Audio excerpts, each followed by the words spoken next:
Welcome back to Funding Your Ideas, a series of lectures to introduce you to grant writing and the resources to assist you with proposals at UIS. In this lecture, we'll go over some tips for successful proposals, which I've learned over the years and borrowed from my colleagues. The prior lecture described how to find a funding source. Once you have located a grant program, you can request copies of proposals that were funded in the past to get examples of what has succeeded.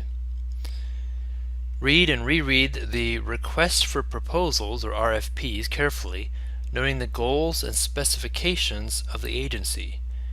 Be sure to communicate the importance of your proposed project, both the intellectual merit, potential to advance knowledge, significance and quality of the research approach and experimental methods and innovations in novelty, as well as broader impact, the potential to benefit society, contributions to the achievement of specific and desired societal outcomes, such as educating a certain population.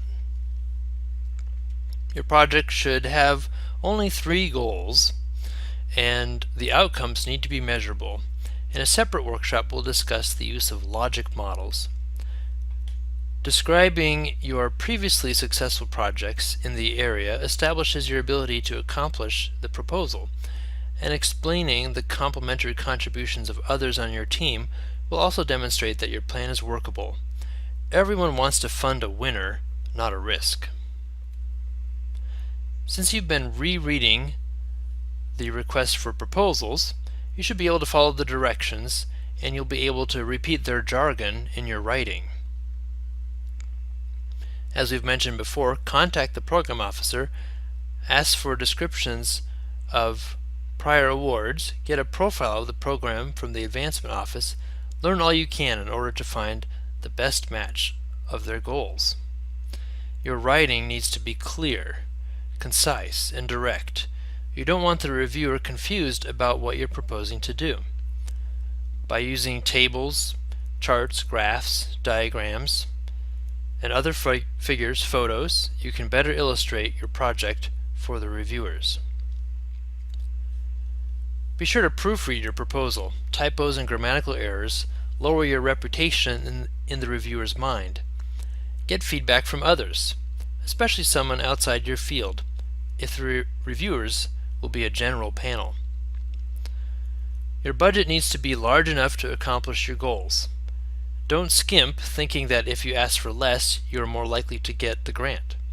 In general, if you ask for less, you will get less, probably nothing, since the reviewers should know how much it will take to actually accomplish your goals. Everything in your budget should follow state guidelines and be justified in terms of the project. Follow the guidelines, so don't go over the page limit. And don't shrink your font size in order to fit. While some of your budget will be estimations, like airfare 12 months from now, don't add in extra items hoping to cover any gaps.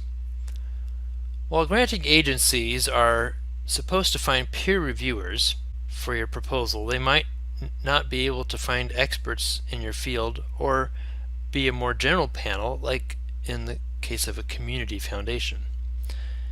Give yourself plenty of time to write the proposal so you can get feedback and make revisions, and also so that you don't miss the deadline. Uploading documents to an online server at the same time as everyone else in the country will result in delays. Don't send your proposals to multiple funders at once. It's not a game of roulette. If you found a good match, then that's your best bet. If you don't get funded, you may find out that it wasn't a good match after all, in which case you'll need to do more homework. And don't get discouraged. It is most likely that you will not get funded. Some granting agencies, like NSF, have a 15% funding rate. That doesn't mean that your project isn't worthwhile. Ask for the reviewer comments or any feedback the program can give you. You may have just not found a good match with the agency's goals. Or you may have been very close and could get funded with some revisions. Again, you may need to start with a small internal grant to get preliminary results in order to demonstrate the feasibility of your project. And keep trying. Here's a list of some of the grant proposals I've written over the years. As you can see, most of them were not funded, but over time I got more successful and got larger grants. You can too if you don't give up. If you can't seem to get anything funded, you might consider serving on a proposal review panel. That way you'll find out firsthand what reviewers are looking for, and you'll meet program officers and make professional contacts. And you can send your proposal to colleagues that might be potential reviewers for their feedback, assuming you've written your proposal early enough before the deadline. So start writing now. Set deadlines for yourself before the agency deadline. Apply to an internal grant program, which will be discussed more in the next lecture. And don't wait until everything is perfect. Many grant programs work on an annual cycle. If you work on it for a year, it's unlikely you'll be able to make the proposal better over 2 years.